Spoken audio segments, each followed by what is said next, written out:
Hey there, fellow Texans. We're now starting the final game in Dallas for the World Cup, and I've got the best guy in town to give you the rundown. I'm James Parker. It's the James Show on News Talk 820, 93.3 FM. Is there anybody better than Bob Stern on our sister station, The Ticket? So I recorded a interview with him just about an hour ago, right before the game started. And now say hello to a Dallas radio legend from our sister station, The Ticket, Bob Sturm. Now, Sturm, you are, I guess, the one of the big soccer fans over on that format. How have you liked the World Cup thus far? What grade would you give it?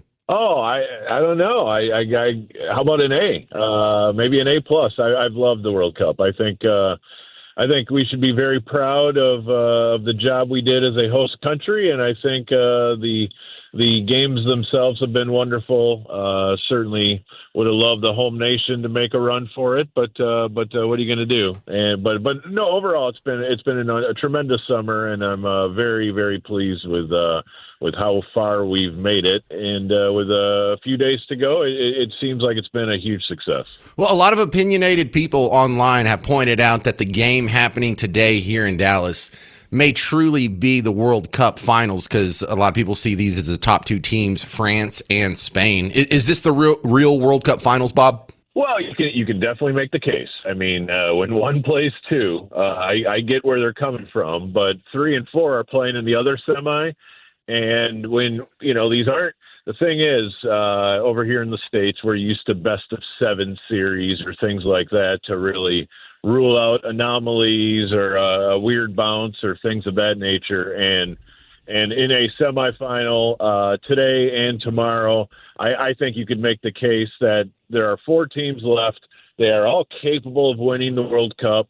The weakest is our defending champion, to give you an example, in Argentina. And I think any combination on Sunday should not surprise anybody. So I agree with the general premise that this is probably the final, because France looks very, very difficult to beat. But I also would say there are no lightweights at all still in the tournament. Bob Stern, we expanded the tournament this year and doubled it up. Was that too much? Did we play too many games? I thought so, but now in retrospect, I guess I got used to it, and I enjoyed group play, and the knockout round has been tremendous. They did add a round to the knockout round, of course, to perhaps make knockout wins easier. But I mean, I think I could get used to this, but then we also know how the suits will do this, is that they'll expand it again to a point where we do dilute the product. So I think it was fine, but I also fear that we'll do 64 here before long. Maybe as soon as 2030 if I know how FIFA works. Yeah, I bet you they expand it again. So one thing I love, I'm a soccer fan. I always watch the World Cup. I really like the instant replay usage. I don't watch a whole lot of soccer between the World Cups, but I think they're really making some progress with, not doing it too much, not interrupting the flow of the game, but getting it right. Okay, so like the VAR reviews and so forth, is Yes. that what you're saying? Yes. Yeah, I mean, as somebody who embraces technology in our sports, whether it's the NFL or the NBA or Major League Baseball, I do think we have enough human errors over the years to know that sometimes we crown the wrong champion. So the ability to get it right is obviously the end goal. Where we open Pandora's box, of course, is when we expand that to reviewing things sometimes and not reviewing them other times, and feeling like there are some unjust outcomes that are a complete result of maybe too much technology. So as I would with my politics, I'm a moderate, and I would like to say I'm a technological moderate as well. Let's not get crazy, but let's also not throw it completely out with the bathwater. Well, I thought it was fantastic to see some cards were reversed, like sort of Uno reversed on people. Yes. Because of the replay. So that happened in the U.S. when we were, I think, was that Paraguay? And then when the Swiss guy took that nasty dive. Americans hate it. Any culture, like these honor cultures. I bet Japanese people hate seeing that. I don't think soccer will ever flourish until that flop problem gets solved, because a lot of us see it as disgusting and sort of cheating. There's no sort of about it. It's absolutely cheating. It's a act to attempt to mislead the officials, and that's a great part about replay. And I assume you're talking about the Switzerland player on Saturday night against Argentina. Yep. And he was given a red card, and the guys on TV, a second yellow, which equaled a red card, I should say. The guys on TV were very sympathetic to him, but I did not share their view. My thought was, if you're carrying a yellow card and then you enact one of the goofiest dives we've ever seen and get basically ejected for it, I'm sorry. That feels like a proper use of the system to me. And my advice is don't attempt to cheat the game next time.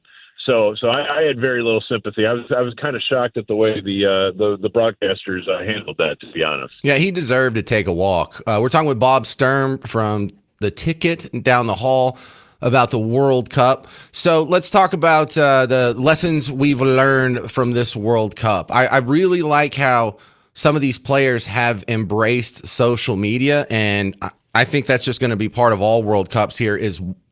I felt like a lot of people, if you wanted to follow Erling Haaland through the World Cup, he left enough breadcrumbs that you kind of made your own storyline. He's an incredibly likable player, and Norway going on the run they did helped his recognition in the States go up even higher. I feel like he might be like a great figure in terms of measuring someone and their ball knowing, because I do think a lot of people in the States discovered him for the first time. And I think a lot of people in Europe would say, wow, that's crazy because he's like one of the most famous soccer players in the world. But in a country that doesn't totally follow the sport, I get it. And really that's probably the point of hosting this event, is to grow that sport. And it's an unbelievably great sport. I love it tremendously. Although, of course, I could be accused of loving tons of sports because I do. But I think world soccer is magnificent. And I think Erling Haaland is a tremendous personality who is both likable and he has a look that I could never pull off. So he is easy to recognize for any casual or anybody who is just entering the game. So he's great, and I don't disagree with you at all. Well, he almost looks like you asked AI. It's like, make me an archetypical Viking that plays soccer for the Norway national team. I think that's what AI would spit out, Bob. I think you're right, and I would say that he's a ton of fun until you have to play against him, and he plays for Manchester City over there in England, and trust me, nobody likes to play Manchester City because Erling Haaland is inevitable. He's going to score some goals and probably make you sad by the end of the afternoon. Well, I remember him the first time I saw him. He was on the cover of FIFA. I play the video game version of soccer, FIFA. And it was like 6 years ago, and he was maybe 18, and he had on his German league jersey. He had short hair. He looked like a child.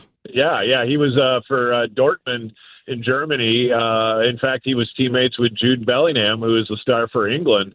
And they were young teenage teammates, and now they shared a hug after their great battle on Miami. So it's cool to see these guys discovered over here. And when I saw Lionel Messi in our fine city, 2 or 3 weeks ago, and when they were playing here, it occurs to you this is probably the most recognizable human alive right now, and that kind of blows your mind a little bit because there's a lot of humans, of course, on this planet, and if you lined them all up in popularity and recognition across the globe, I think Messi is probably the most recognizable human that's living right now. So, right, and then conversely, you could go to Buenos Aires or Barcelona or wherever he's playing now, and they probably don't know Dak Prescott that well. I agree. So he could probably go to dinner with no disturbances. So, Bob, I'm a slobbering fan of the hardline and the Ticket in general. I thought the kick around was excellent. Is there some way we can keep Lars?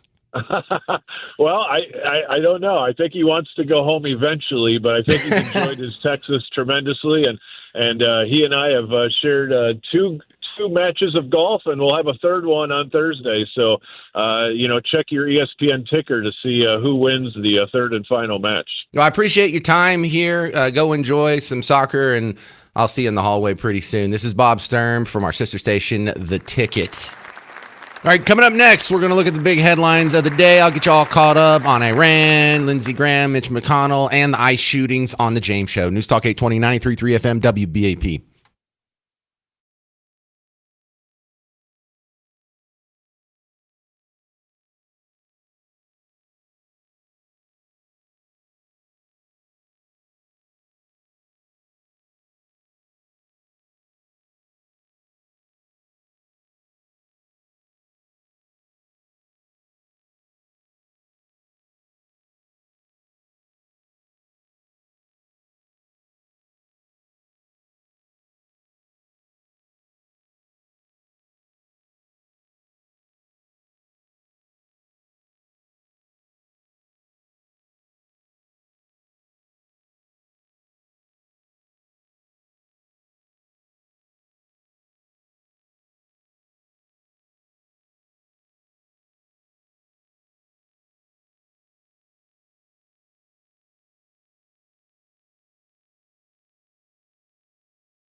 All right, let's talk about the big national headlines of the day. I'm James Parker, News Talk 820, 93.3 FM, WBAP, your home for the WBAP Morning Show. Also, remember, we're less than 2 months away from President Trump coming to Dallas. He'll be where I'm at right now, the American Airlines Center for the Republican Midterm Convention. We're going to be all over that September 9th and 10th. So remember when that's going on, tune in to WBAP for that. All right, smattering of important headlines. Now, the blockade of the Straits of Hormuz is set to start at 3 Texas time. So they were saying like 4 p.m. Eastern time. What is Eastern time? You mean real time, 3 o'clock? So that's going to start here in about a half hour. I don't know why they even set a time on it. Hey, we're going to block the Straits of Hormuz. When? Tuesday at 3? Why wouldn't you say immediately? So that's going on. I don't know how to run a country. I don't know how to manage a war, but some of this stuff just doesn't sound like it makes sense to me. I think the bigger story here, as far as the media goes, and which means by proxy your lemming neighbors, is what's going on with these ICE shootings. Now, before I even play you the update, just remember, do you get updates on any other shootings like this? For all the shootings that happened, like when we had the mass shooting at the Airbnb where a few people got killed, when we had the mass shooting at the lake where a few people got killed, mass shooting at the after hours party at Stop 6 in Fort Worth, another after hours mass shooting in Fort Worth that happened like 2 weeks before that. Do you get regular updates on that? You get regular, because you didn't even get updates on the hate crime that happened in Longview 3 weeks ago with Sammy Lee. No updates there. No journalistic integrity there. But if it fits the narrative, oh yeah, you'll hear about that over and over and over. Also, when the ICE agents get shot themselves, do you get updates from them? And when they report on these stories, do you get the point of view from the ICE officers, from the government, or from the half of America that wants our immigration laws enforced? No, you don't. That was the amazing thing I was playing you yesterday is the guy in Houston that got shot. They went and talked to his sons, and they're like, what's it like to lose your dad? What a nightmare. How good of a person was he? All right, now just emotionally blackmail our listeners into agreeing with us. Did they go to anybody in the officer's family?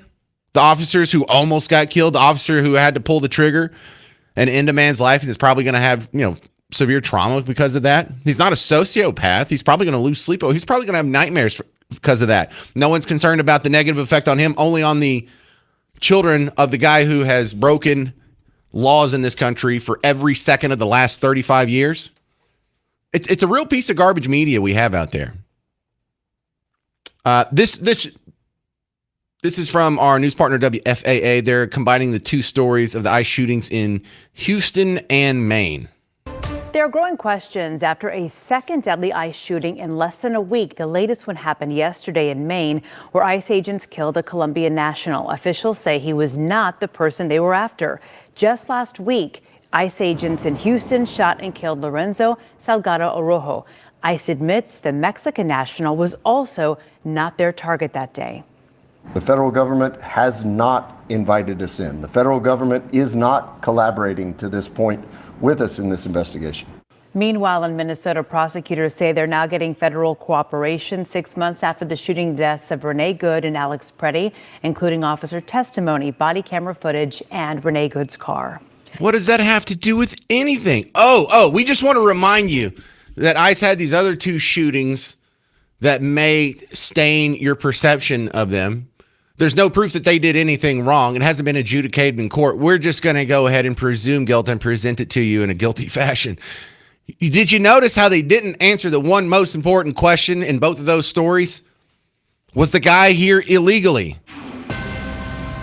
And you know why? Because if the guy is here illegally, that changes the sympathy of the story. If they admit the truth, that the guy was shot by ICE while he was trying to escape ICE, it doesn't sound like a huge injustice has been done here. He shouldn't have been here anyway. And we'll just, we would instead walk away not hating ICE. We would say, boy, you should really cooperate with ICE. If you've gotten away with it for 35 years, just turn around and put your hands behind your back, bro. You had a good run. There's no great injustice if you finally have the law enforced on you after 3.5 decades. But nope, they just can't help themselves.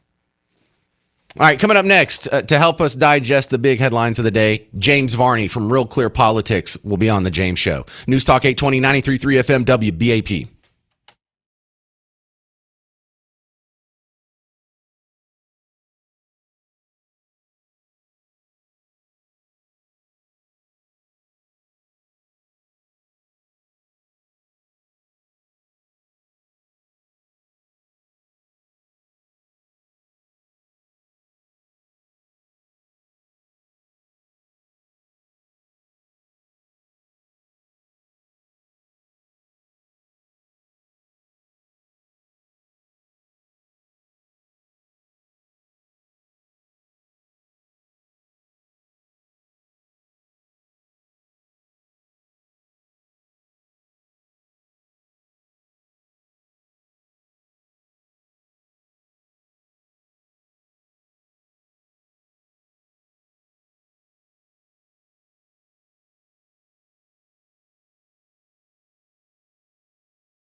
All right, let's see what's going on in national headlines. I'm James Parker. It's the James Show, News Talk 820, 93.3 FM WBAP. To give me an assist, it's the great James Varney from Real Clear Politics. And I want to start with the Iran war. We're starting a blockade in 24 minutes. I don't get this, Varnes. If we want to do a blockade, why do we schedule it for Tuesday at 3?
Right. And I also don't understand, if you want to shut off all of Iran's coastline to outside shipping traffic, you really just have to close the opening of that strait. So it's not like you even have to blockade the entirety of the coastline.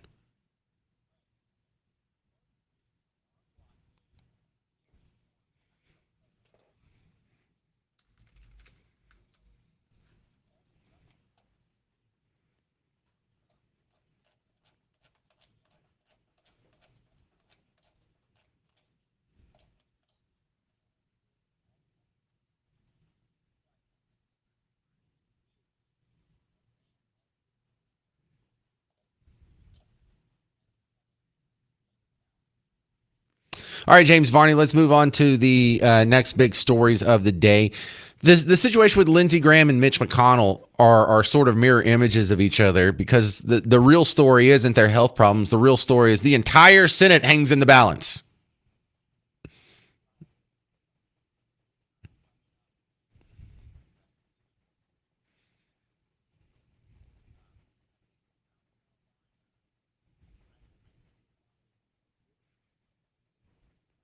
Yeah, his sister.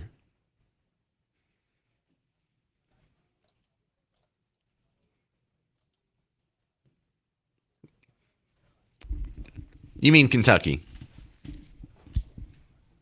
You said the right governor. You just said the wrong state.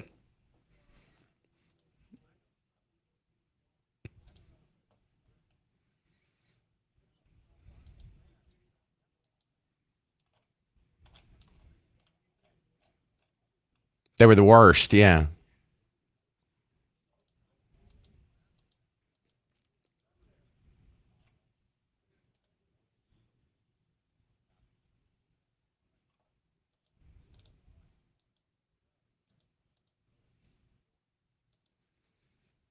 All right. I was gonna say the last storyline I wanted to run by you, James Varney, is they're really pushing these ICE shootings in Maine, in Houston. I don't know if they're trying to get Bruce Springsteen to write another song like he did for the Minneapolis people who got themselves killed by ICE. But I get the feeling that they're searching for their next George Floyd riot incitement, because it's either this or maybe the Nolan Wells case out of Mississippi, but they're trying to get something to stick.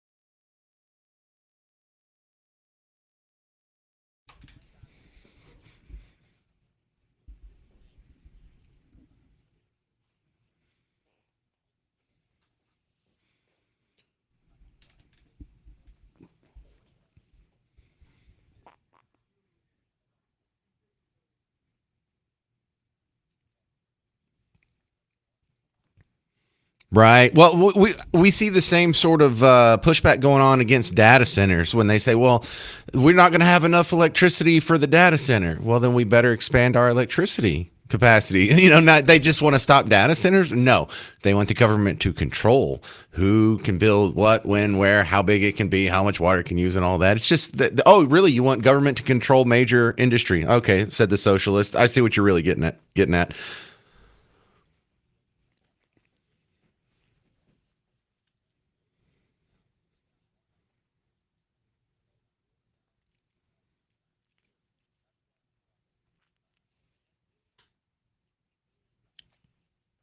That's the most anyone's ever invested in Louisiana's history for all time, probably.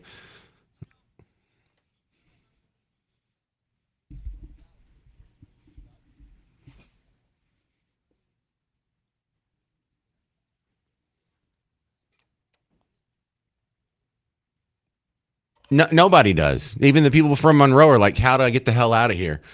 But well, it's I try.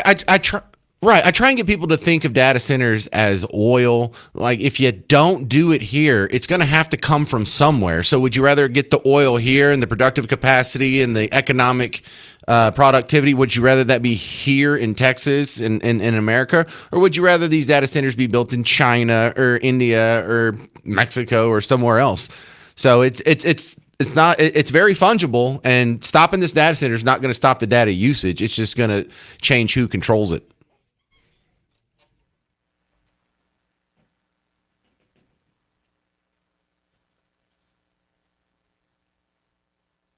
All right, Varney, thank you very much for it's a good chat. You can find more of his great work, realclearpolitics.com, realclearinvestigations.com has his long form work. So thank you very much. What?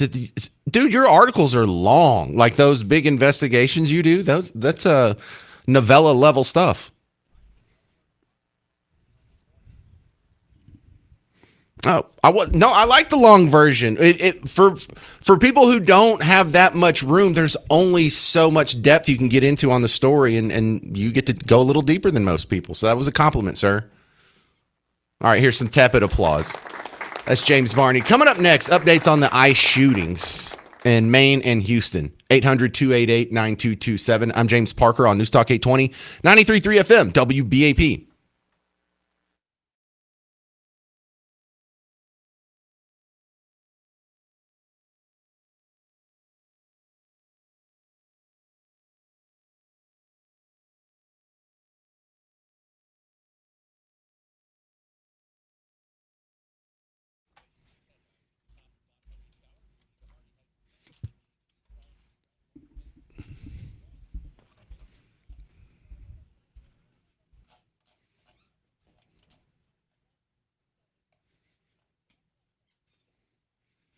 Hey, homeowners, James Parker here for Blue Ribbon Roofing. Now, if you've had any of this bad weather, and we've gotten a lot of it, we're not even done this week with bad weather. Check out your roof. If there's any dents, if anything looks different, if you're missing one shingle, you want to go to blueribbondfw.com and get the free roof inspection. But don't forget Blue Ribbon Roofing when it comes to other aspects of what they do. They can help you with commercial roofings. They can help you customize your patio or deck or your covers. They also can help you. The big one, I think, is with the insurance claim. I've only had to replace a roof once. And the concern is, are they going to short me? How do I get them to cover it? If I think they're wrong, is there a way I can refile this paperwork and get them to pay for the whole thing or get them to change their decision? Look, that's what Blue Ribbon Roofing has done thousands of times, and they already know who to call. You're probably calling the wrong number. They call a different number than you do. They talk to different people than you do, and they know how to get the most. They know how to make your insurance company pony up every penny they owe you. So when it's time to get a new roof or even just get a free inspection, go to blueribbondfw.com.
Boy, the media is really hyping up these ICE shootings, aren't they? I'm James Parker. It's the James Show. News Talk 820, 93.3 FM, WBAP.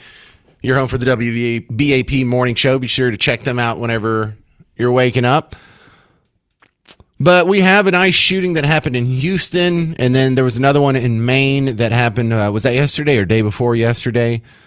For those of you who missed the last segment, I can go ahead and get you all caught up on both of them because they're being reported together now. And when they're reported together like this, that's not an accident. This is how narratives are constructed. They don't string together all the shootings that happen in DFW over the weekend and be like, wow, there's one factor that connects all these people. Why? Well, because that doesn't fit their narrative. In fact, that would blow their narrative out of the water. How could they scare half of America from white rural rage if you were constantly being reminded that all the rage is not white nor rural, or most of it?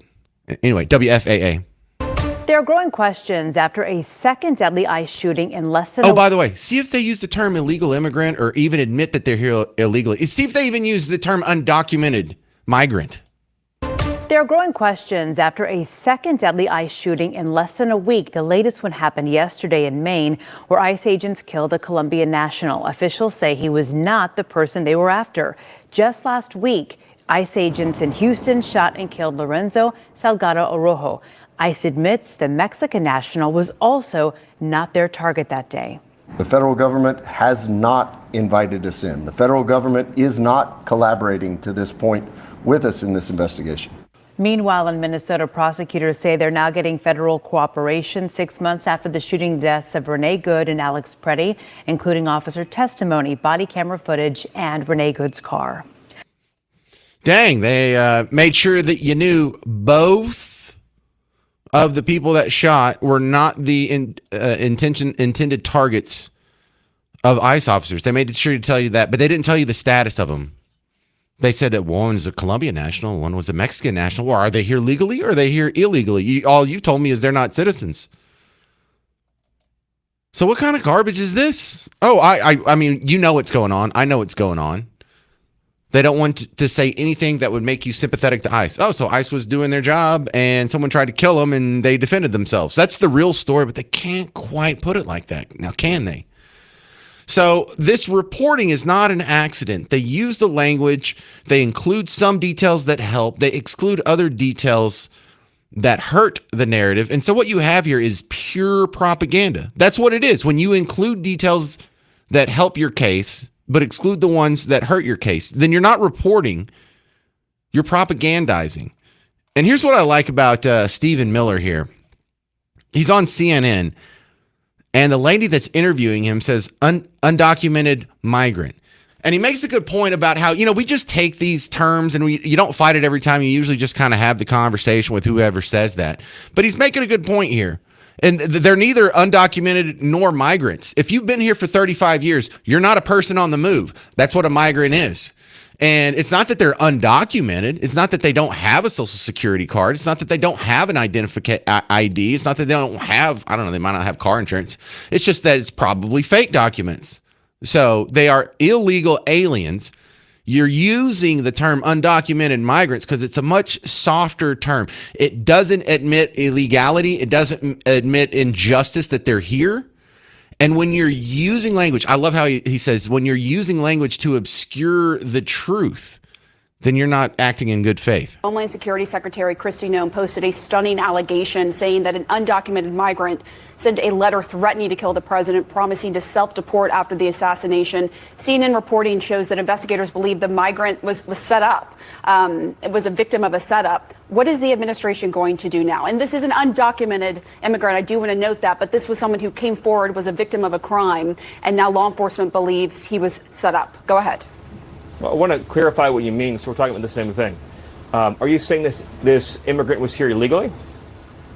Yes, but I am, and that's why I said that. I clarified that. You said undocumented, and I wasn't clear what that means. I'm assuming they have a fake ID. I'm assuming they have a fake social security number. That's neither here nor there. That's getting away from the question, Stephen. I want this to be and call me naive, a good faith discussion about what's happening right but now. when we use language that's designed to obscure the truth, that's not good faith. All right, An illegal does this alien is risk- an illegal alien. They're not an undocumented migrant. Okay, that's fine. That's another discussion for another day. I don't know Go ahead. I don't know the details of the assassination threat. All I can say, based on what you're telling me, is there's an illegal alien in our country who's making menacing threats, regardless of the facts or circumstances. Anyway, I love that. Just love that.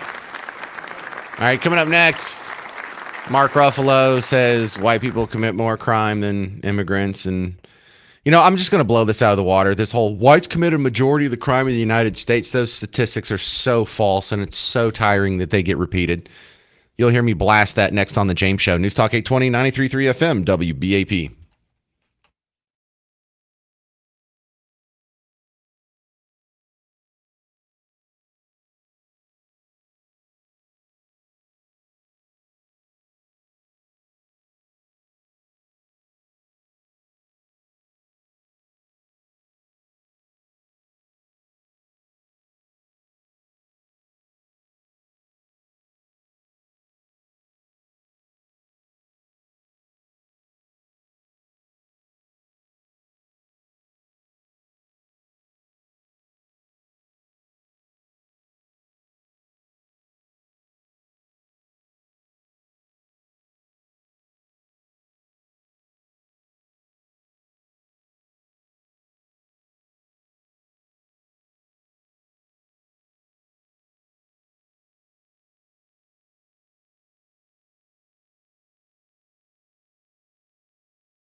All right, let's talk about who really commits more crime. I'm James Parker, News Talk 820, 93.3 FM, WBAP. You know, I'm not happy that we have to spend time on the show to go over things that are kind of obvious, but maybe we do. I see things like the Mark Ruffalo video was going viral over the last, 48 hours or so. And I see so many people in the comment section just treat this like it's the gospel truth. And I find it very frustrating. And it's this myth that white people commit more crime. Let's go through it. Let's just start. It's not the immigrants, it's the billionaires. Well, we're seeing what's happening. First of all, we're understanding that the immigrants aren't the criminals. If you look at the statistics, most of the crimes that are committed in this country are by white people, that non-immigrants. And they add to our economy by the billions. And so for every horrible thing that you have to go through in life, you get an equal gift in return. And the gift of this time is that we get to see who the true villains are. We get to see who's really making our lives unbearable and who's making us so desperate. It's not the immigrants, it's the billionaires. And it's time to take our country back from that extreme wealth that has its hands all over the power of the nation and become a beautiful, burgeoning democracy that works for the people, not just the very wealthy. America is us. All right, so I see one of the studies that shows up a lot has some skewed numbers in the fact that whenever you see someone reporting on something, whenever you see someone make the claim that white people are committing more crime or white people commit most crime, I want you to do some adding up. Because if it is almost 100% when you look at the percentage of crime that black people commit and the percentage of crime that white people commit, if that's almost 100, then they're doing this clever little statistical lie where they're including Hispanics in with white people. Now, historically speaking, going all the way back, there is a very blurry line between Hispanic and white. You know, it's like I have seen numerous examples of people putting in the race wrong, like where it's clearly a Middle Eastern person or, you know, an Indian Muslim or even a black fellow and they're listed as white. That's one thing. But when you're taking people who are clearly Hispanic and as a category, categorically classifying all of them as white, well, then you just can't use that number. And so look at that first. But what is Mark Ruffalo really trying to do here? Mark Ruffalo is trying to get you to be more sympathetic to the people that ICE are deporting and less sympathetic to the people who support ICE deporting them. It really is that simple. The facts don't matter. The facts are going to be shoehorned to fit in the predetermined conclusion. But like, here's an example here. If you just type this in, like I'm looking at, what is this, from Google Search Assistant? Yeah, the AI answer. Like type in white people crime, and it'll say white Americans commit the majority of crimes in the United States, accounting for 67.4% of all arrests for violent crimes. Oh, wow, that's a lot. Man, that's crazy. Seeing as how we're less than that percentage of the population, you mean we're overrepresented in the crime statistics? Because since we're only about 60% of the population these days, not true. That statistic is only true if you count all the Hispanic crimes as white crimes. And then you'll find out that if you actually try and separate it out and if you can get somewhat close to actual numbers, well, then we're vastly underrepresented in the crime statistics, and we fall below half. We commit less than half, so we know we do not commit the majority of crimes in the United States. And if this was a racist country, would we allow the blatant lie and slandering, or libel if you're writing it down like the Google search assistant over here, would we allow that to go unfettered? Would Mark Ruffalo be able to go out there and say clear falsehoods that are racially biased against white people if this was a white supremacist country with no condemnation, with no negative consequences whatsoever. He's not going to get blacklisted. He's still going to be in the Marvel universe. He's still getting jobs. He is a good actor. I will say I like Mark Ruffalo as an actor. His politics are terrible. And I'm tired of people lying about it, about me, about you, about most of the people that are listening to WBAP right now. All we do go and we commit crimes at less than the rate of our Hispanic and black neighbors. Not only do we not get credit for it, we are demonized for it. And I'm just not going to sit back and live in that world just unquestioned. You're gonna demonize me. You're gonna convince people to not like me. You're gonna drive up antipathy towards me. No, screw you. I'll talk bad about it and keep telling the truth here. But look, this has negative consequences because the people that believe it go on and repeat it, and they base their worldview and their votes on it. Now, I don't know this lady's name, but I just pulled this out as like, wow, these people really buy into this. Now, you and I don't believe what Mark Ruffalo says. You and I don't believe what Joy Behar says on The View or Sonny Hostin or CNN for that matter.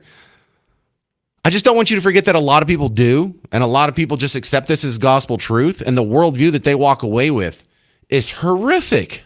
Black people are being lynched all around the country right now. Really? They are being found hanging from trees in public spaces. Yeah? They're also going missing. They're also being murdered in lots of other ways as well.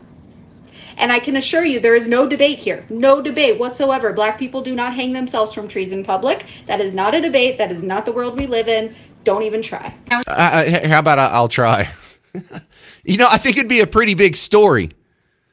We get national news if someone hangs what is perceived to be a noose in the garage door pull down on Bubba Wallace's latest NASCAR stop. It makes news for 4 months if someone does a perceived Nazi salute at a Stars game in the American Airlines Center. But we're just ignoring, we're just overlooking the mass lynchings of blacks in America today. That's not even believable. But she believes this. This is her world view. And how do you talk someone off that ledge? You know how hard it is to get people to admit that they're wrong?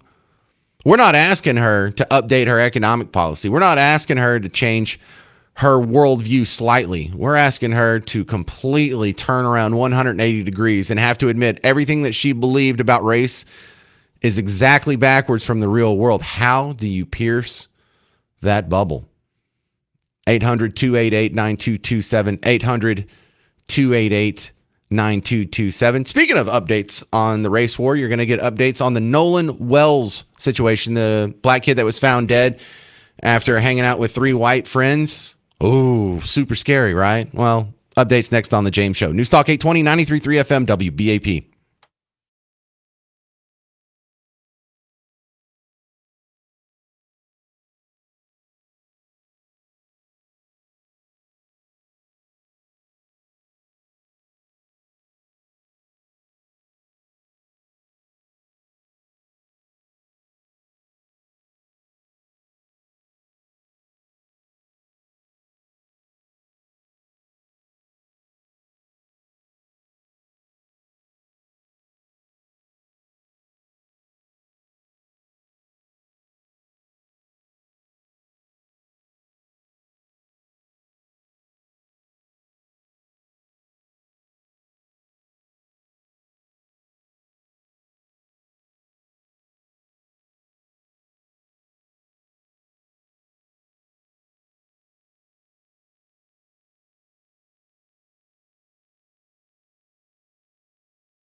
Hey, they were talking about how statistics are being skewed to make a racial point. I'm James Parker on the James Show, News Talk 820, 93.3 FM, WBAP. Mark Ruffalo went viral saying white people commit the majority of crimes anyway, and immigrants commit more crime than native people. It's like, oh, this is so exhausting, but it's such an easily disprovable myth that it's terrible it persists. And then I showed you how Mark Ruffalo says this, CNN repeats it, other people believe it, and I was playing you audio of people going off like, well, I'm so worried about white crime. Yeah, sure am worried about white people committing all that crime, because white people and crime go hand in hand, and it's not racist to say so. We're just noticing a pattern. Look out for white crime. More fearful of large gatherings of young white men that come into schools, theaters, and shoot people up. Our country should be more fearful of white men because they are actually causing most of the deaths within this country. White evangelical Christianity is a cancer. These are the worst people in our country. Angry white male studies. Students will explore the deeper sources of white man anger and evaluate recent manifestations of it. For every crime, which of course the majority being committed by white men. Let's talk about the white supremacists. I can guarantee you, I can track down more crimes that they've committed. Yeah, sure. I bet you can. And then even when you try and break it down in smaller chunks, like what if you just did mass shootings? Like here's Roland Martin with a common myth. I know your ass love guns, like I drink protein shakes. But what's real interesting to me here is every time there's a mass shooting, if I had to go to a betting market, I put my money on a white man. Well, you can, but you're probably going to lose. Statistically speaking, you would lose that. Actually, we don't do the most mass shootings. In fact, just think about the news here in Texas this year. We had some mass shootings at the Stop 6 Park in Fort Worth. Who was that? Was that white rural rage, or were they white at all? Well, what about the shooting that happened in the other after hours party that was, I forgot the name of the club, but it was also in Fort Worth. There was the mass shooting up at the Sunday Fun Day in Oklahoma. Edmond, remember that one where like 15 people were shot? What color were those people? Roland Martin. What about the one that happened at the Airbnbs? Both of them here in West Dallas on Memorial Day weekend. What about the mass shooting that happened in Austin on 6th Street? Okay, yeah, remember the Afghan or the black fellow with the Iran shirt on and then the other Iran shirt on under it? So there's a lot of myths out here, and all of them are lies, and all of them are about me, and I'm just not going to sit back and take it. Stop lying about white people. Examine your own communities. Stop blaming other people. Number one, admit the truth. It doesn't make you a bad person. It's not a stain on the entirety of the black community. We all know it's just a tiny minority within a minority that's causing these problems. And as long as you're lying about it and you're going after me, you're not going to solve the problem. That's not what's good for any community. Tony in Oklahoma, you're on News Talk 820 93.3 FM WBAP. Hey, James, I got a friend on X up in Tulsa, Robert D. in Tulsa. And he's always looking at the bookings up there where they book these guys into the county jail or whatever. And there is an incredible number of Haitians, Mexicans. I don't know if they're south of the border where, but they're booking them in under white. And somebody posted last night some people over in Tennessee that were black put in under white people. I mean, that's skewing the FBI statistics pretty bad. I think that's a conspiracy. Well, you can notice that they're cobbling in Hispanics with whites when the numbers get too big.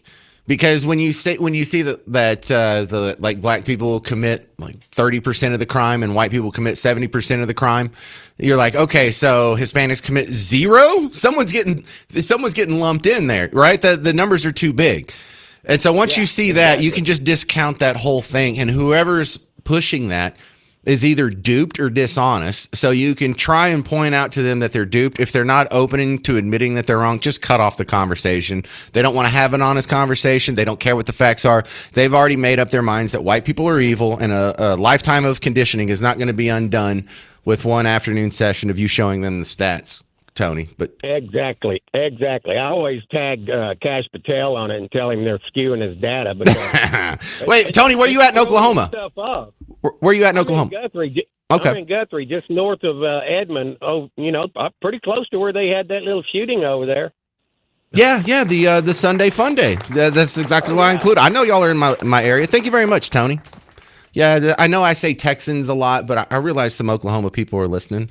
I lived in Oklahoma for a year. I should get credit for that. Kim and Burleson, you're on News Talk 820, 93.3 FM WBAP. Hey, James.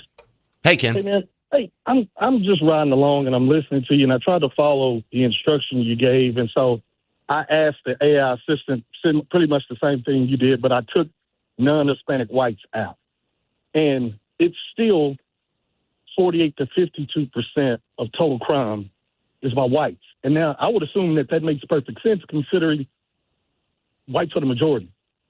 So it's like, okay. So what are the two numbers again? I did just what you did. I asked Google Assistant what percentage of crime in America is committed by white non-Hispanics. Yes. It said 48 to 52%. Wait, it's 48 or 52? It says between 48 and 52, okay. And it's specifically stated because a lot of crime is not reported one way or the other. So the FBI statistics aren't exact. But I get confused, though, because we know about all these church bombings and grocery stores getting shot up. And then you mentioned, Pookie and the band shooting up a house party in Stop 6. That's not going to make national news when you got people bombing churches and shooting up churches and universities. So I'd love to hear your response. I'm going to hang up.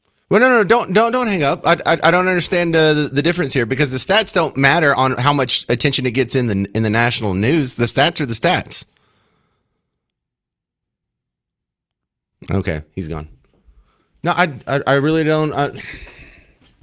Look, the statistics are overwhelming in the fact that the crime that you described, that's not some crazy white guy going and bombing a church, happens far more often, even though it doesn't get nearly the attention. Like, we're getting follow-up on the ICE shooting that happened almost a week ago, I guess maybe almost a week ago in Houston. We don't get follow-ups on the Pookie shootings. I like that term, by the way. We don't get follow-ups on those. So in the public consciousness, you may feel like that's a much smaller deal.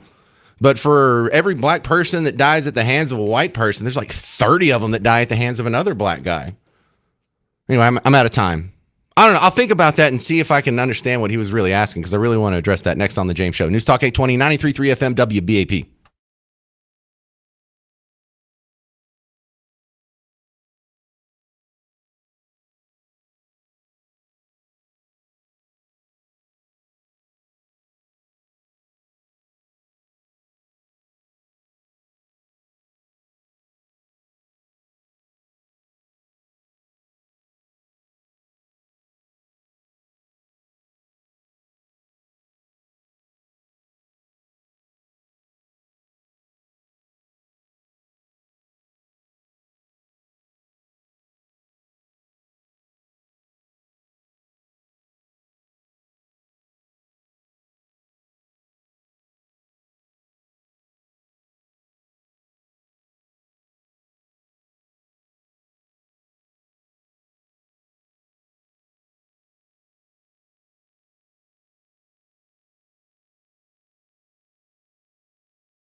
Hey there, we're just correcting the record.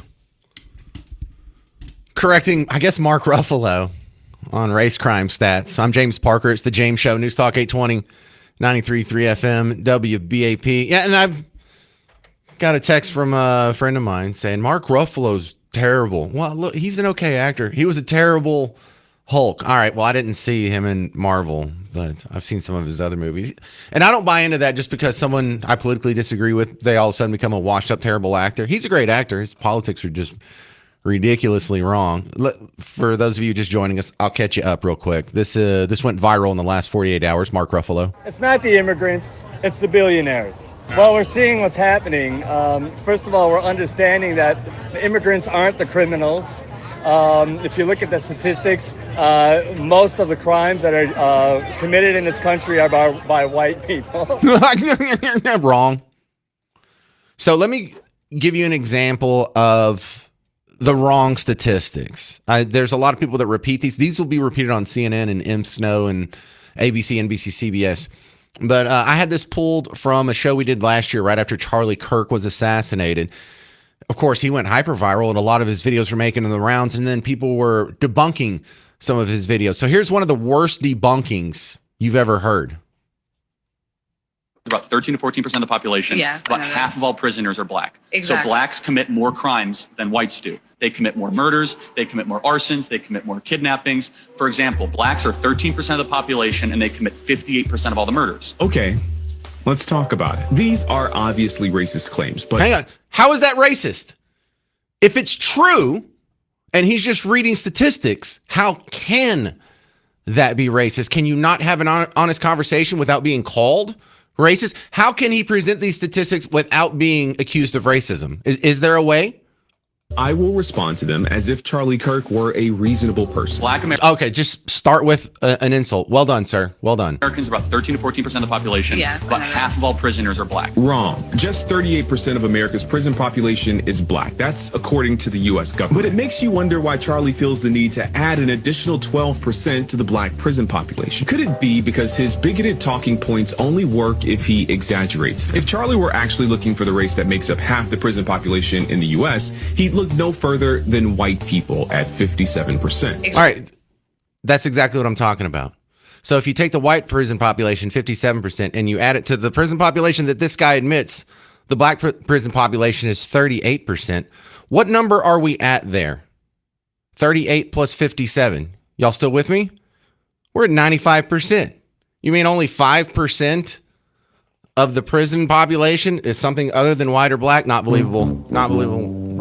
No. So right there, you know he is conflating. He is putting together the Hispanic crime rate with the white crime rate, which disproves what he's all about to say next. Number one, they're not a majority of the prison. White people are not a majority of the prison population, which means white people don't commit a majority of the crime, which means white people commit crimes at a much lower rate than the black counterpart. So what Charlie Kirk just said there is true. So blacks commit more crimes than whites do. Wrong. The word "so" is doing a lot of heavy lifting in that sentence. So blacks commit more crimes. He's saying "so" as in therefore, as in one could conclude. But Charlie knows he's lying. Even if he hadn't just lied about the black prison population. He didn't. Charlie is smart enough to know that correlation does not equal causation, but he's hoping that you don't know that. So he deploys the word "so" to make you think he's coming to an obvious conclusion. So blacks. Instead, he's making an illogical racist leap. Charlie knows. All right, so the truth there is what he was saying was true, has nothing to do with race, and this is your only comeback, is to give some improper stats that clearly leave out every other race but whites and blacks, and then accuse Charlie of racism. Ad hominem attacks there. Oh, he's confusing correlation and causation. No, he's not. No, he's not. I think there's a pretty clear, not just correlation, there is a causation there to believe if black people were making up a similar percentage of the prison population, they committed a similar amount of crime. Like, these proportions are not anything crazy to the statistical world. That we don't have usable data about who commits crimes. It's impossible to have that data since so many crimes go both unreported and or unsolved. Oh yeah, so we don't have enough information. I have enough information to know Charlie Kirk's wrong. So how does that work? How can you definitively say Charlie Kirk's wrong if you're saying we don't have enough information to know either way? You can't have it both ways, sir. You can either debunk him with some real numbers, or you can say we don't have legitimate numbers. But to just do both, okay. He knows that we only have data about arrests and convictions. I'll come back to that data in a moment. What's painfully obvious is that Charlie Kirk isn't interested in understanding the statistics he so carelessly misquotes. He's interested in making bad faith arguments. Who's carelessly misquoting statistics now? That becomes even more obvious in his next point. Blacks are 13% of the population and they commit 58% of all the murders. Wrong again. And how? Loud this time. If Charlie were interested in honesty, he would have mentioned the other 1350 statistic. Yes, black people are about 13% of the population, but make up 53% of all criminal exonerations. In fact, black people make up 55% of all murder exonerations specifically. Black people. All right, so let's stop right there. Black people commit 55% of the murders is the claim Charlie Kirk's making. This guy's saying that can't be true because black people also make up 55% of murder exonerations. However, if we lived in a just colorblind world, wouldn't your level of exonerations match the level of your criminality? And so isn't the 55% of exonerations proving how colorblind our criminal justice system is? It's not more or less than the rate by which you commit the crime. Man, I mean, the guy's debunking himself and not even realizing it. The guy is presenting statistics that throw this whole racism argument into the ditch while claiming Charlie's misquoting, being dishonest, and it really is that bad, y'all. And so now there are people walking away with this idea that you got to be scared of white people. You got to be scared of white rural rage. White people are evil. White people are violent. And to solve all the pain and violence and suffering of the black community, we really have to change something in the white community. When the exact opposite's true. 800-288-9227. You'll hear some of your neighbors calling in on this next on The James Show. News Talk 820, 93.3 FM WBAP.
Yeah, they're really trying to stoke up a race war or something before the midterms. I'm James Parker, News Talk 820, 93.3 FM, WBAP. And make no mistake, there's no hate in the debunking of these crime statistics. I'm not telling you that whites committed crime at a lesser rate than these other people are putting out there because I'm trying to drive up antipathy toward minorities. I'm trying to show you that we don't hate you. We're not doing this out of racial hatred for people. We're not lying about someone based on the color of their skin. In fact, we're being lied about based on the color of our skin. And I don't know how many times I have to repeat this, but I should probably do it more. I am not racist. Anybody who believes in racism believes in a failed ideology. Like you could really determine someone's characteristics based on an immutable trait such as skin tone. A little ridiculous, but fine. I'm aware some people think that way. I'm just going to speak out against it. And just for anyone who tells you that they don't like what I said because it was racist, they are admitting that they, number one, missed the point of what I said, so they don't understand my position, or number two, they're absolutely lying about me because they don't have a good comeback. Ken in Arlington, you're on News Talk 820, 93.3 FM, WBAP. This is all going to be turned into a race issue. I mean, the Mexicans are going to say, the old saying is, you don't know what it's like be walking white black or driving white black. Well, that's true. I'm white. The cops roll up on me. My vehicle goes in park. My hands go on the steering wheel. I'm not running. When they ask for a driver's license, I'm giving them my driver's license and my CHL because I carry. Yeah, I always reject the idea that look, what you should do, Ken, is immediately reject the idea that your opinion is worth less than someone else's based on the color of your skin. When someone says that, they are making a racist assertion. Now, that doesn't mean they're a racist person, but that fits in with the definition of racism. You think people have immutable traits that you can determine based solely on the color of the skin that render them better or worse than other races. Well, when you say, well, you can't understand it because you don't drive while you're white. Oh, so my opinion means less because of the color of my skin. That's a racist statement. You should reject that, fix that before you even continue with the conversation, Ken. But there's not going to be a race war. Look, the Hispanics are 50-50 on Team Red versus Team Blue now, so you can put that to bed. And judging by the I don't want to say the majority of what I saw, but it's getting a bigger percentage of what I saw from the black community in response to Carmelo Anthony. I have a feeling this is kind of starting to dwindle out, and maybe George Floyd and those riots were one of the last convulsions that we'll see. I don't think a race war is possible. I think with social media and the connectivity that we all have with new technology, that they can't just continually lie about the antipathy white people are pretending to hide behind closed doors much longer. Well, but what's going to start happening now, and this is true, that the conservative Hispanic population are not the ones that are running from ICE. They're not the ones that are yelling race issues. The ones that are on Team Blue that support the illegal aliens or are going to be the first one to throw out the race card, they're the ones that are going to cause all the problems. Well, no one loves calling me a racist more than liberal white people, too. That's kind of the biggest thorn in my side, Ken. And for all the people that try and get me fired by talking to my boss or sending emails to the board of directors or CEO or whoever you know up the management chain, almost always a white person. With that, let's go to Robert in Dallas. Hey, Robert, you're next up on News Talk 820, 93.3 FM, WBAP. Hi, James. Thanks for taking my call. Thanks for calling. If I remember right, when Obama was president, the first 2 years of his term, the Democrats had a supermajority in Congress. Is that correct? Yes. So back then, if they wanted to do something about the immigration laws, they could have done almost anything they wanted to, but they didn't. And so... Well, you know why that is? Because what they want is politically unpalatable to the majority of Americans. So they didn't actually have to vote in their immigration policy because their immigration policy is to not enforce our immigration laws. All they had to do was seize the executive branch and then not enforce our immigration laws. They didn't. It's almost like a pocket veto where, well, we want to repeal these laws, But since we can't actually get it through Congress without getting flogged by the voters, we'll just not enforce these laws. And that is not the rule of law at all. That is what the Constitution warns against. That's the rule of man. So, yeah, great point, Robert. Right.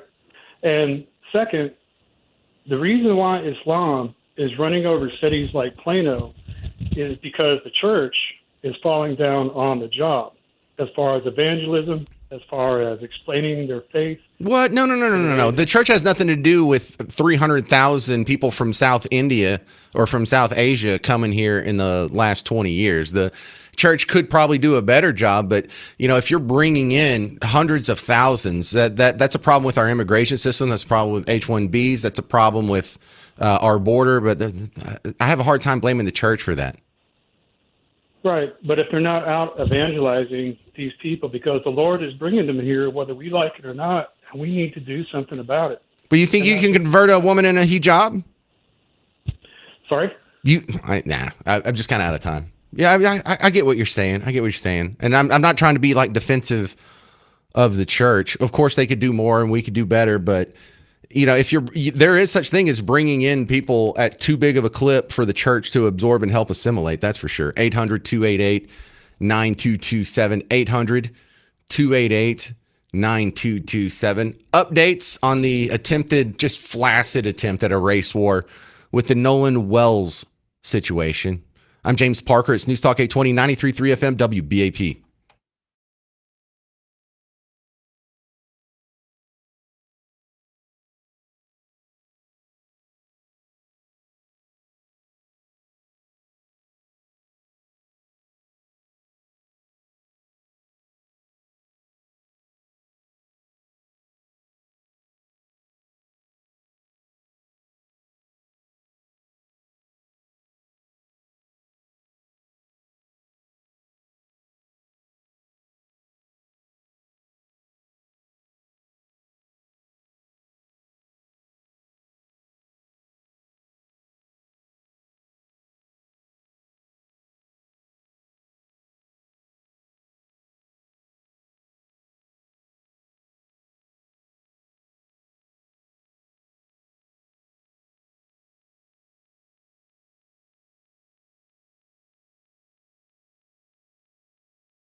Well, we have an update on the Nolan Wells situation that they're desperately trying to turn into a race war. I'm James Parker. It's the James Show, News Talk 820, 93.3 FM, WBAP. Hey, buddy, thanks for hanging out today. The racial cannons have been brought out for this case. We don't know anything about it. Hell, it might very well be racially motivated. The three white friends of the black kid that went missing, well, 19 years old, adult, but Nolan Wells, hey, maybe this was racial antipathy, but we don't know. We don't have all the evidence. We don't have the autopsy report back, but somehow the family's already gone and got Benjamin Crump, the lawyer for the NAACP that spearheads all the hits that you've seen from Trayvon Martin to George Floyd. They've also got Al Sharpton speaking on it and raising a stink. They've now had rallies and marches and protests in Mississippi around this. So they're really trying to make some hay of it. Jason Whitlock tells you about the next development. Of course, there's a GoFundMe here. So they're raising money for this guy, hundreds of thousands of dollars, just like they did for Carmelo Anthony. When there's not one piece of evidence that there was any foul play, we don't even know. But the assumption that it's racism, the worldview that it's anti-black racism perpetrated by bloodthirsty, rabid, foaming at the mouth white people is enough for people to just throw over their money. They have launched a GoFundMe in loving memory of Nolan Xavier Wells. They're up to about $650,000 on this GoFundMe. There's a report that Byron Allen, black billionaire, media mogul, has donated $100,000. The pretense of the argument would be, well, I've got to have money to buy the kind of justice that I want for my child. I guess the argument would be that Mississippi is so racist that if I don't have money to spread around, I can't get Mississippi, law enforcement in Mississippi, to pursue the truth. But there's also the other argument that some people could make is if I don't have money, I can't manipulate the truth. I can't produce the truth that I want. And so let me start a GoFundMe. Maybe I'll use some of it to improve my life.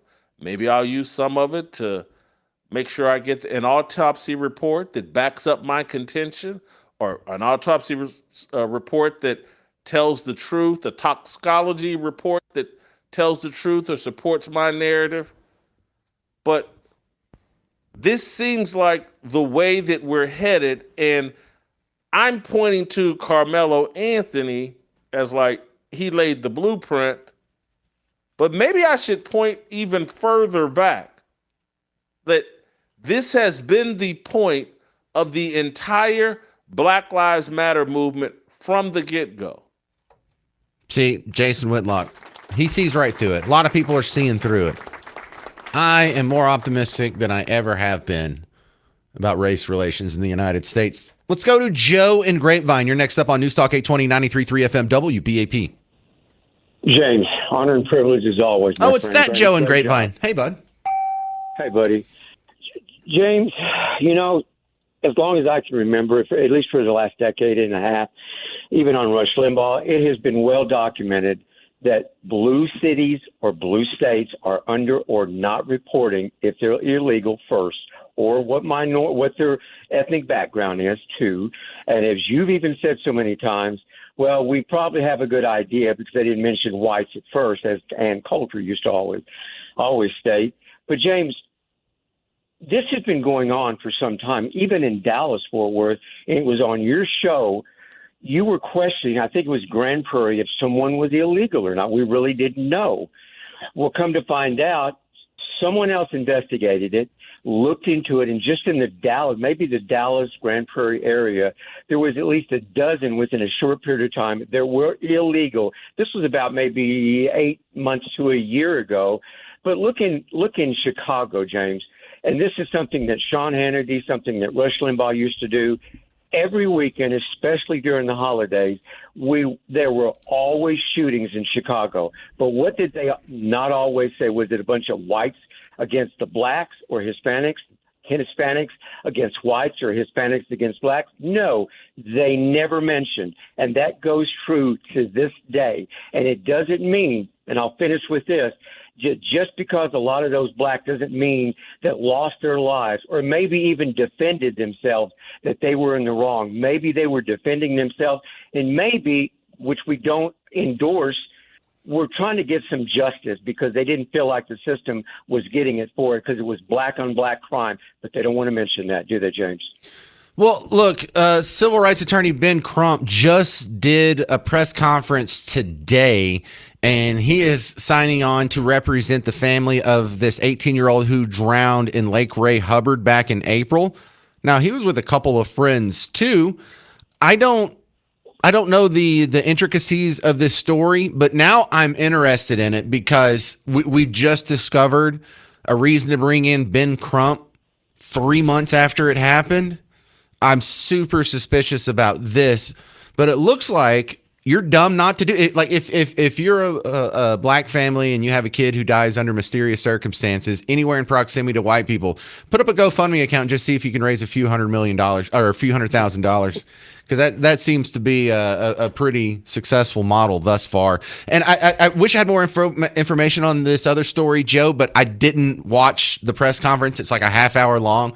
I plan on doing that either tonight or tomorrow morning, and maybe I'll have something to add to this ongoing saga tomorrow.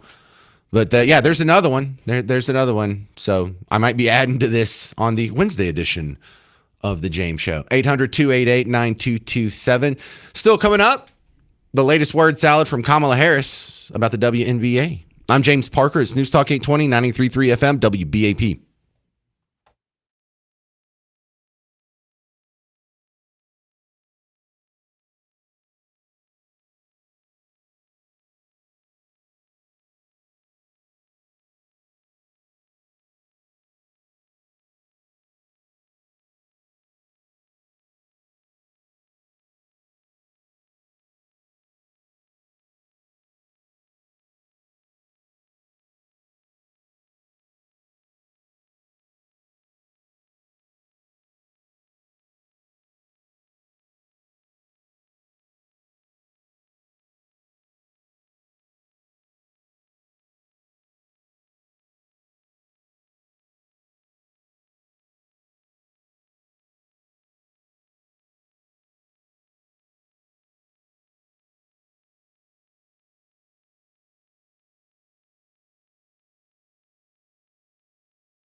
Hey, let's hear the latest Kamala Harris word salad. I'm James Parker, News Talk 820, 93.3 FM WBAP. I know part of you, it's not a majority, it's a small part of you, maybe 4 or 5%, actually misses Kamala Harris being in the public sphere so much because we got so damn much good audio out of it. I mean, wasn't that great?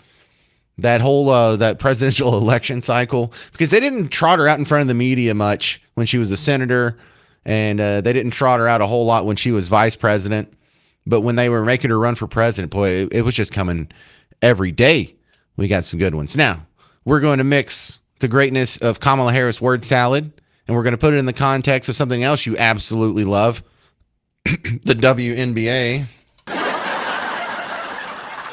Two clips here. There's one where she's on the sideline at the scorer's table talking to one of the broadcasters and talking about how much she just loves the WNBA. Oh my goodness, it is the best thing in the world. She watches it all the time, y'all. I know you're a huge basketball fan.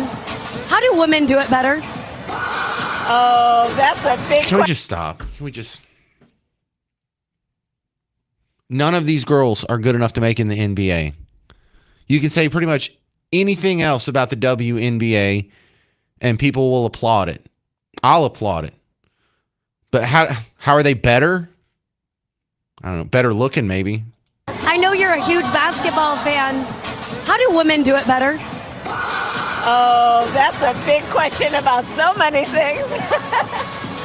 But what these women are doing is they're also, especially in the last few years, they have been undeterred around what other people may have in terms of limited expectations of the sport. And they are not listening. They are not paying attention. They know their excellence. They know their popularity. I mean, look at these crowds. And they are leading. And it is so exciting to see how they are, again, helping people understand that sometimes it's important to not be limited and not allow your ambition to be limited by other people's limited ability to see your capacity, right? You have been a pioneer. These women have continued to push. Isn't that great? Isn't that great?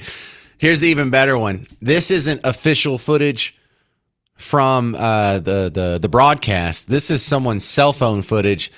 Kamala Harris was brought in, and this is sold to you as a hype speech at halftime. But this sounds like something you would say after the game is over. This better not be a half. I hope this was mislabeled. But if this is a halftime speech, this is not hype me up.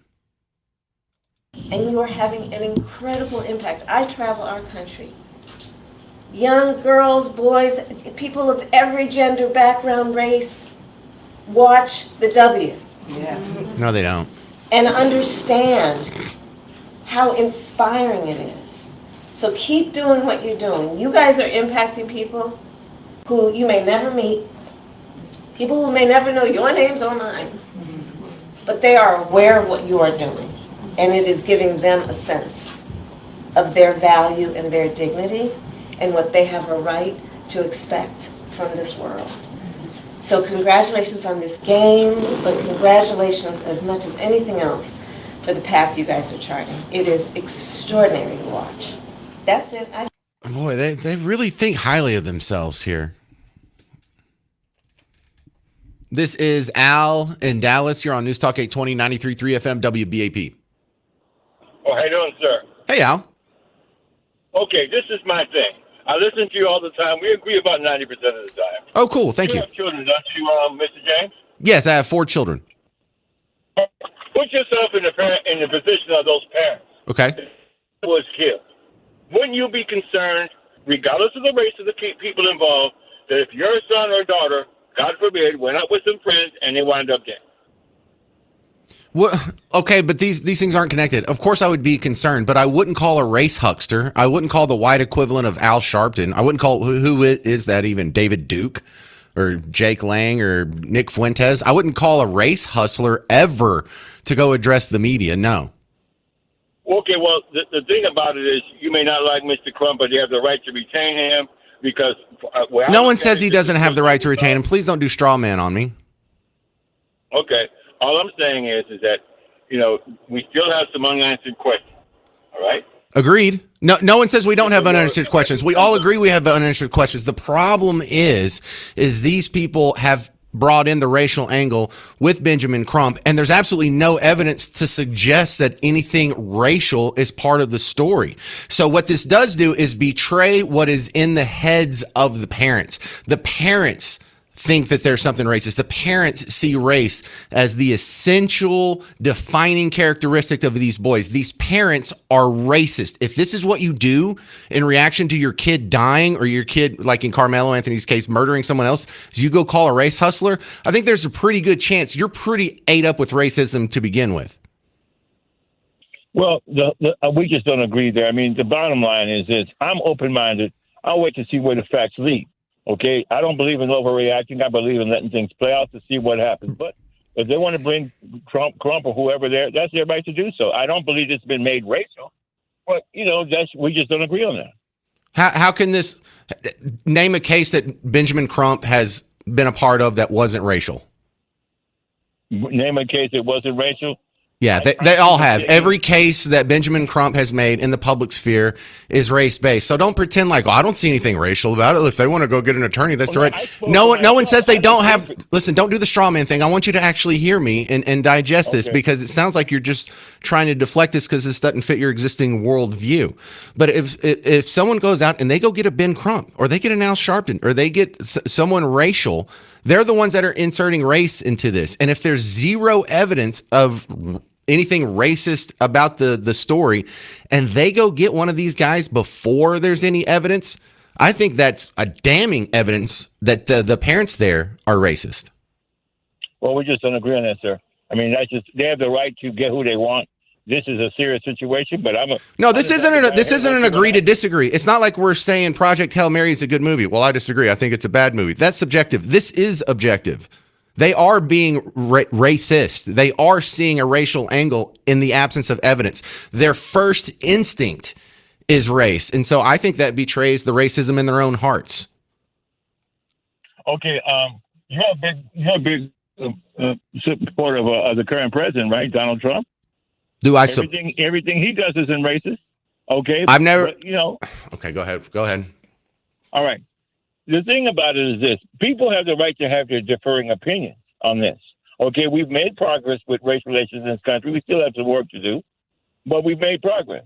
But in this case, whoever the parents of that young man who's dead at a far too young age want to enlist to do this, they have the right to do that. I mean, you don't have to agree with it. Al, is anybody saying they don't have the right? Who are you talking to right now? Who is saying they don't have the right to do it? Ben Crump. That's what you said, remember? Yeah, they have the right to go get Ben Crump. And I have the right to point out the fact that they are taking a racial angle on this, and that's indisputable. Okay, what racial angle did they take, Mr. James? They went out and got the lawyer for the NAACP. Okay. What does the NAACP fight? Is that a organization that's known for fighting racism?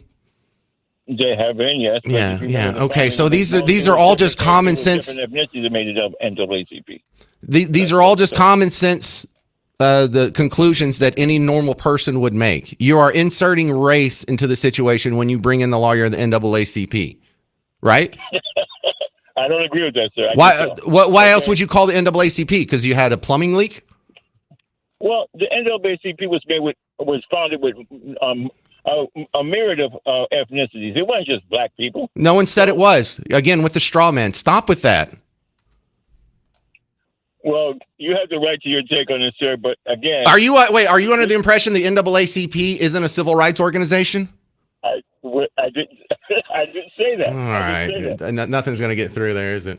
800-288-9227. I'm James Parker on News Talk 820, 93.3 FM WBAP.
Hey there, welcome back to the James Show, News Talk 820, 93.3 FM, WBAP. Between the ICE shootings and the coverage of that, the selective outrage on some different crimes, you got Ben Crump being brought in on the Nolan Wells case in Mississippi. Now Benjamin Crump just did a press conference in Dallas today about a kid that was missing from, what was that, Lake Ray Hubbard.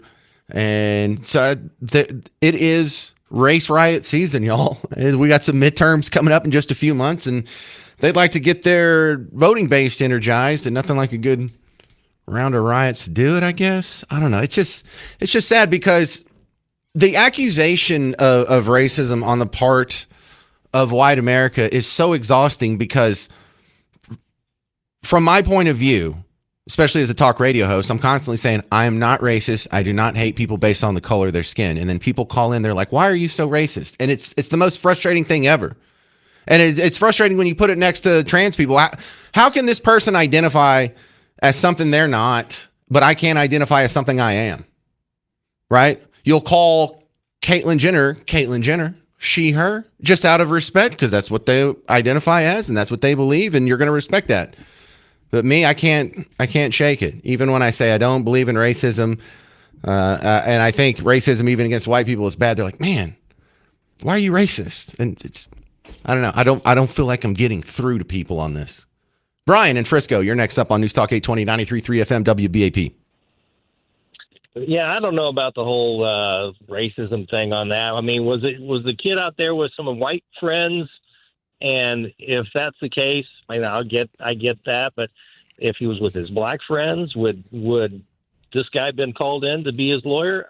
Absolutely not. And we know that's the case because how many shootings have we had? How many black people have died here in North Texas? And Benjamin Crump never gets called. Al Sharpton never gets called. The only time we had a race baiter called is when Carmelo Anthony killed Austin Metcalf. Then we had to call a race baiter. Then we had to call a hustler to come in here and make this all about race. But the streets could be flowing with blood of our black neighbors, and these people wouldn't care. And I think that's sick. And I think you don't really care about black people if you really only get incensed if it makes white people look bad. I don't think that's what's good for your community or black people in general.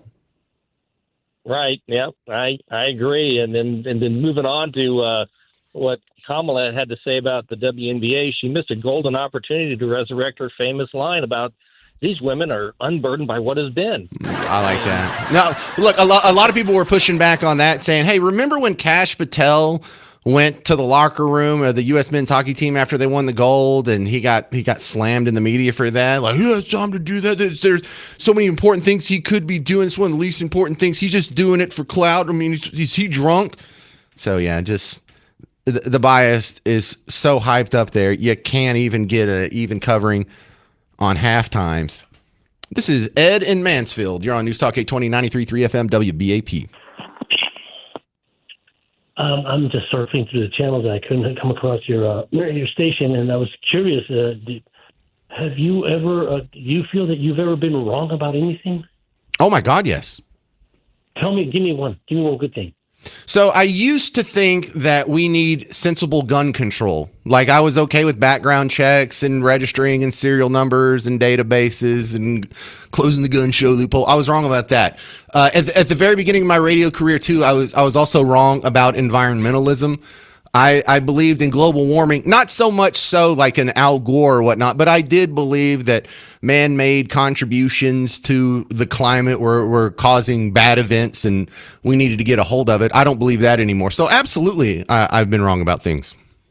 So then what do you believe about gun control and the environment now, after you change your mind? Oh, what are we just doing a survey here? So on gun control, we shouldn't have a database. We shouldn't have gun registrations. We shouldn't have background checks on purchases. I believe that all of that is an infringement of your gun rights. I also recognize that in the different places that try different gun control regimes, you're not getting the effect that is promised by gun control laws. So I've actually come down and instead of being okay with the gun control situation as it is, I think we should repeal what few gun laws we have. On the environment, we're fine. Global warming is not a big deal. Every prediction that's been made about global warming in my entire life has been wrong, except for the parts per million of CO2. And that actually doesn't help their case because they told us if it ever got above 400, that would be the point of no return. And it would be ridiculous to even try then. And so here we are above 400 and they're still trying. But we still have the glaciers in Glacier National Park in Montana. Inconvenient Truth said they would all be gone by 2020. It also said we wouldn't have snows on Mount Kilimanjaro. It also said we wouldn't have polar ice caps in the summer by 2013 or something ridiculous like that. So all of those predictions have fallen on their face, and so I don't believe any of that anymore. I'm not as well versed as you are about the environment or gun control for that matter, but with regard to the environment, I'm not sure if any of what you said is accurate or not. But that's all right. What I'm more interested in is if how you come across to change your mind about anything. When you grew up, did you? I mean, obviously you had a mother and father. Did you have brothers and sisters? I don't know what you're getting at here. Yeah, I had a sister, but what's the point of this? I'm getting there real quick. Okay, I'm getting there real quick. You had brothers and sisters. You had a family.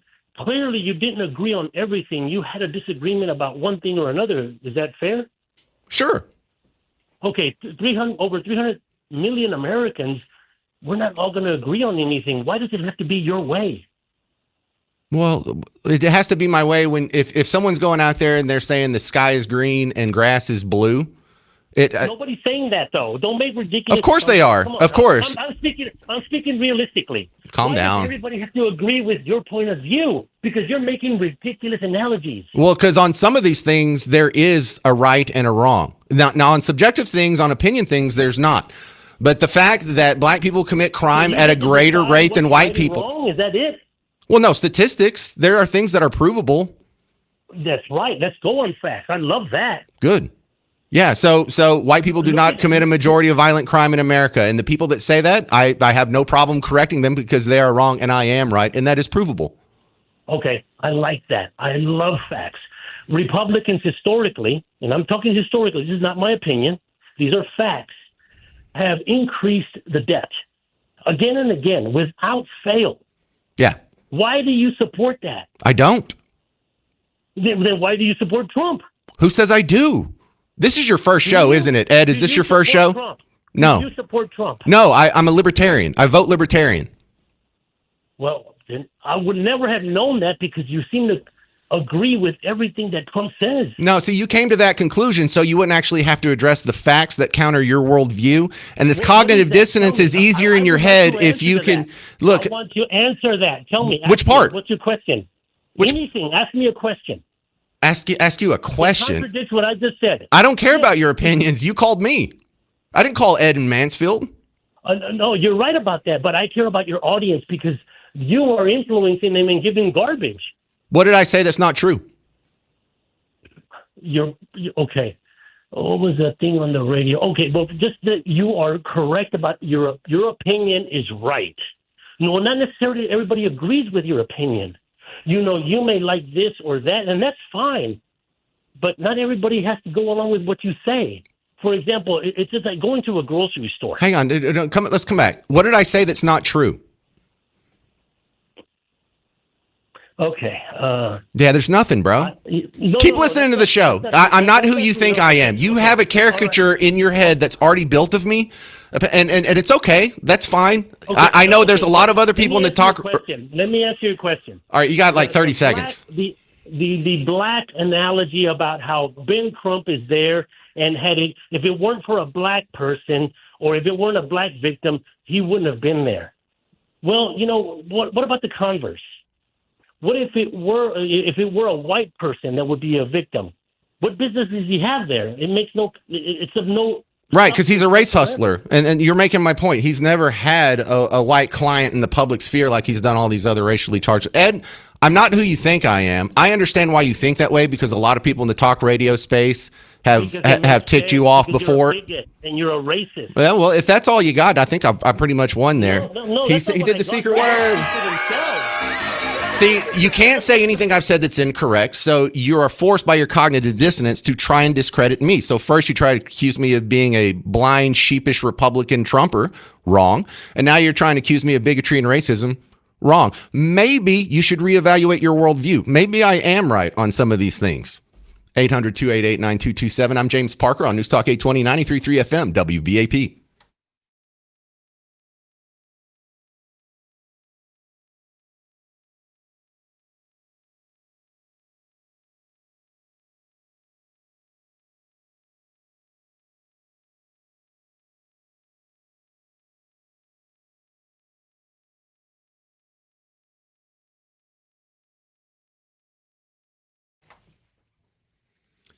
Hey, homeowners. James Parker here for Rhino Shield. When it's time to repaint your house, why don't you go ahead and upgrade your house? You know, if you had Rhino Shield, you wouldn't be in this situation to begin with. How about you get Rhino Shield and you're never put in this situation again? Look, I don't really understand how this science works, but they will come out and they will show you. They will show you because it's a two-part process for Rhino Shield. They seal up your house, they do a primer, and then there's a coating of nanoparticles. It's kind of like the same technology they use on the space shuttle heat shield.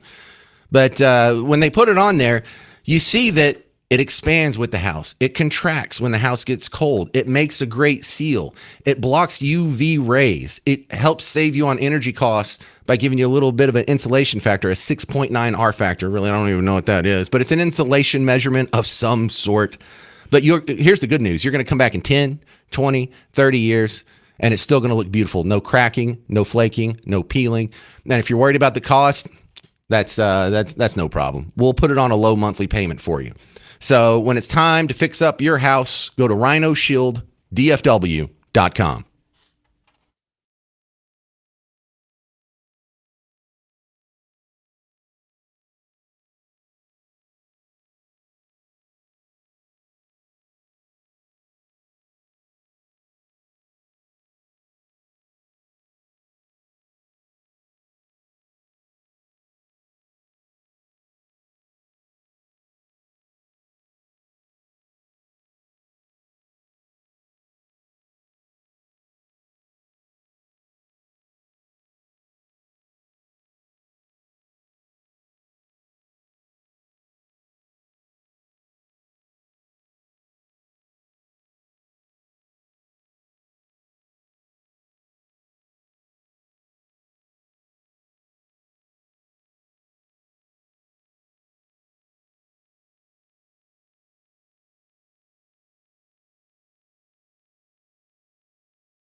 Yeah, we're your home for all things Jim Crow and traffic on the ones. It's the James Show. I'm kidding. News Talk 820, 93.3 FM, WBAP. I love that. That's the last gasp of a drowning debate right there. You're a racist. We only have a few minutes here. Let me try and squeeze in another call. Jared in Dallas. You're on News Talk 820, 93.3 FM, WBAP. Hi, can you hear me? Sound great. Jared, what's up? Doing okay, man. I was listening to your radio station, and I couldn't help but feel that you are wrong on so many levels. Okay. Racist, misogynistic, race baiting. What was the last comment that you had with your previous caller? Hey, you said the magic word. So your previous caller had mentioned something about you being wrong. I'd have to agree with your previous caller. Let's see, you had mentioned something about white people not being responsible for the most crime in America. You know that's wrong, right? Like the federal Okay, what's the Bureau number? of Investigations has statistics on that. Yeah, what's the number? Let's maybe move right along. No. Okay. You can look that up, right? The Federal Bureau of Investigations has statistics on crime. White people predominantly responsible for both violent and nonviolent, predominantly percentage-wise. Definitely not violent, bro. Okay, well, anyway. What about murder? What about murder? All right, well, so the next No. question... No. What about murder? What about murder? So in What about murder? How about this question? What about murder? Do I need to look up the Federal Bureau of Investigation? No, you don't have to. Blacks are 13%. Listen. I'll educate you here, Jared. I'm running out of time. Black people are 13% of the population. They commit 55% of the murder. Agree or disagree? So you're talking a ratio, but not as a whole, right? Black people are 13% of the population. They commit 55% of the murders. We understand the basics of your math, but your attempt to deny... Is that a yes or a no? Yes, clearly that is the reality. That is true. So black people commit more violent crime than all other races combined, or murder than all other races combined. Not in a mathematical sense. Of how does 55% not outpace all the other races combined? Because you're talking of a ratio, not as a whole. The actual number. So per state, per white versus black, there are more violent crimes committed numbers as a whole by white people. Still not true. That's none of that's true. Anyway, well, so this. I'm out of time. None of that's true. Jared, nobody can hear you. I turned you down. Do me a favor. Go look that up. Please go look that up. And if you can find the study, send it to me. I'll issue a correction tomorrow. I'm James Parker. Stick around. Mark Levin's coming up next. This has been The James Show on News Talk 820, 93.3 FM, WBAP.